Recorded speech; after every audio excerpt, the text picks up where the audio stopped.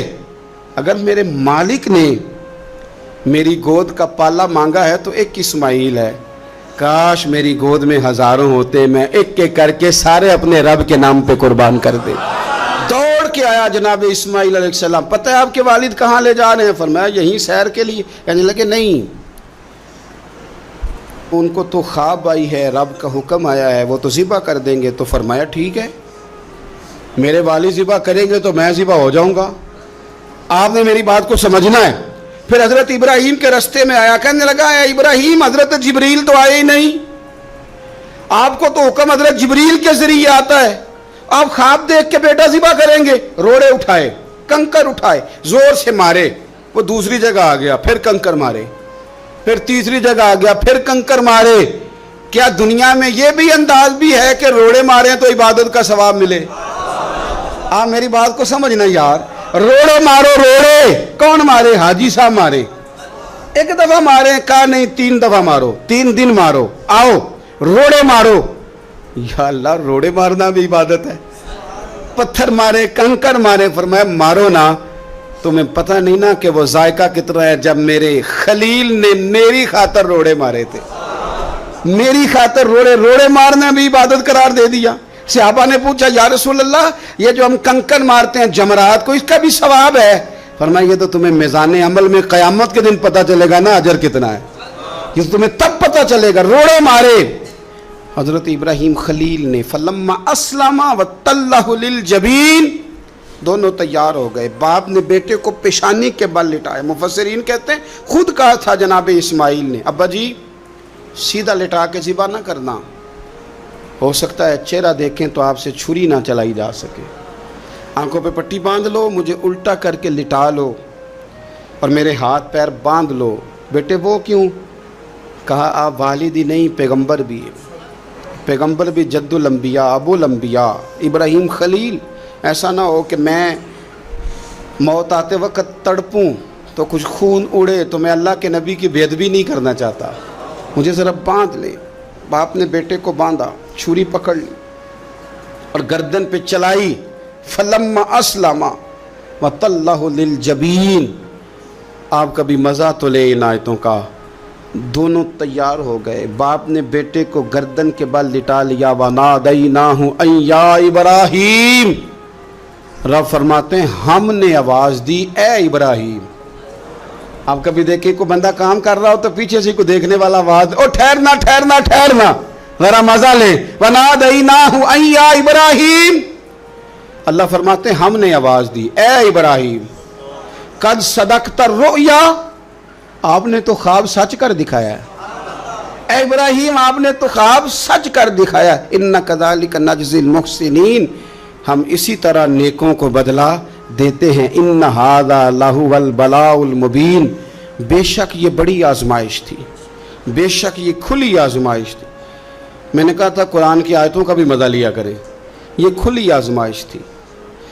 جب آزمائش لینے والا کہتا ہے آزمائش کھلی تھی اور دینے والے نے سچ کر دکھائی، تو پھر حضرت ابراہیم کی شان دیکھی نا کتنی بلند ہے۔ لینے والا کہتا ہے آزمائش کھلی تھی، وَفَدَيْنَاهُ بِذِبْحٍ عَظِيمٍ، اور ہم نے انہیں بچا لیا فدیے میں عظیم ذبیحہ دے کر۔ اللہ نے نا پھر دمبا بھیجا جنت سے، حضرت ابراہیم نے چھری چلا دی تھی، روکی کوئی نہیں، چھری چلا دی، اور جب پوری طرح ذبح ہو گیا تو آنکھیں کھولی تو آپ نے دیکھا کہ نیچے دمبا ذبح ہوا پڑا ہے اور جناب اسماعیل دور کھڑے مسکرا رہے ہیں۔ تو حضرت ابراہیم کی زبان سے نکلا اللہ اکبر، اللہ اکبر، آپ کی بات سن کے جناب اسماعیل بھی پکارے اللہ اکبر اللہ اکبر. یہ لفظ سنے تو حضرت جبریل بولے کہنے لگے لا الہ الا اللہ واللہ اکبر. جب انہوں نے یہ کہا تو حضرت سیدنا ابراہیم پھر بولے کہنے لگے اللہ اکبر وللہ الحمد. اللہ کو یہ لفظ بھی بڑے پیارے آئے. فرمایا پڑھو نا 9 ذی الحج کی فجر سے لے کر 13 تک پڑھو نا ذرا سارے اللہ اکبر اللہ اکبر لا الہ الا اللہ واللہ اکبر وللہ الحمد. فرمایا یہ پڑھتے رہو. انہوں نے پڑھے تھے مل کے تو مجھے بڑے پیارے لگے. فرمایا ہم نے انہیں بچا لیا ایک فدیہ عظیم فدیہ دے کے وَتَرَكْنَا عَلَيْهِ فِي الْآخِرِينَ. اور ہم نے ان کے ذکر کو چھوڑا ہے آنے والوں کے لیے. کیا لفظ ہے قرآن کے, قربان ہونے کو دل کرتا ہے. یہ بات بیان کر کے پتہ کیا فرمایا رب نے فرمایا خدا خود میر مجلس بود رب کریم نے فرمایا کیا فرمایا سلام علی ابراہیم. قربان جائیں سلام علی ابراہیم. کیا بات کہاں ختم ہو رہی ہے کہاں پہنچ رہی. کیا انداز سلام علی ابراہیم فرمایا سلام ہو ابراہیم پر سلام ہو ابراہیم پر سلام ہو. حضور فرمانے لگے غلاموں یاد رکھنا قربانی حضرت ابراہیم کا طریقہ ہے. یہ وہ طریقہ کبھی بیٹے بھی کسی نے ذبح کیے ہیں لے آئے میدانوں میں بیٹے ذبح کرنے لے آئے. میرے نبی پاک سید عالم صلی اللہ علیہ وسلم نا شوق کرتے قربانی کا. بڑی پیاری چیز کوئی ہو نا تو بندہ کہتا ہے بڑی پیاری بڑی لاڈلی. کہتا بیٹے یہ چیز ہے تیری طرح سنبھال لینا. بڑی قیمتی چیز ہو تو بندہ بیٹے بیٹیوں کہتا ہے آؤ نا تمہیں دکھاؤں. رسول پاک علیہ السلام فرمانے لگے اپنی لاڈلی بیٹی سیدہ فاطمہ الزہرا کو حضرت زہرا پاک رضی اللہ تعالیٰ عنہ سے کہا فاطمہ ادھر آؤ اپنی قربانی کے پاس آ کے کھڑی ہو جاؤ میں تمہارا جانور ذبح کرنے لگا. اس کے پاس آ کے کھڑی ہو جاؤ میں ذبح کرنے لگا ہوں. پاس آ جاؤ. ہمارے ہاں نا کاکروچ دیکھ کے چیخ مارنا فیشن ہے. چھپکلی دیکھ کے ڈر جانا فیشن ہے. جوان آدمی کو چوہے سے ڈر آتا ہے. تو میں نے کہا میاں تو جہاد کیسے کرے گا. اوہو بکرا ذبح ہو رہا ہے پیچھے ہٹ جاؤ. کیوں جی کہتے ہیں میں پڑھا لکھا جو ہوں میرے وہ پیسے جو ہیں. کیا بات کرتے ہیں آپ. دنیا میں سب سے نازک اور لطیف جسم میرے رسول پاک کا ہے اور حضور اپنے دست مبارک سے جانور ذبح کرتے تھے. سب سے زیادہ نرم دل اللہ نے حضور کو دیا ہے لیکن حضور نے 63 اونٹ حج کے موقع پر اپنے دست مبارک سے ذبح فرمائے. یہ کیا بات ہوئی کس طرف چل گئی قوم. ایک آدمی کو نبی پاک صلی اللہ علیہ وسلم نے دیکھا تو اس نے ایک پیر بکری کی گردن پہ رکھا ہے اور اپنے ہاتھوں کے ساتھ نا چھری تیز کر رہا ہے. حکمت سے بھرا جملہ میرے نبی پاک کا. حضور فرمانے لگے تم اسے 2 موتیں دینا چاہتے ہو. ترغیب و ترہیب میں حدیث میں 2 موتیں دینا چاہتے ہو. کیوں نہیں تم نے پہلے ہی اس کو تیز کر لیا. 2 دفعہ مارنے کا کیا مطلب. اچھی طرح سے آپ جانور کو خریدیں اچھی نیت سے لے کے اچھی طرح ذبح کریں اور خود آپ پارٹیسپیٹ کریں. جب یہ کام ہو رہا ہو آگے بڑھیں صحیح کر کے ذبح کریں اور پھر اس کو اچھے طریقے سے تقسیم کریں.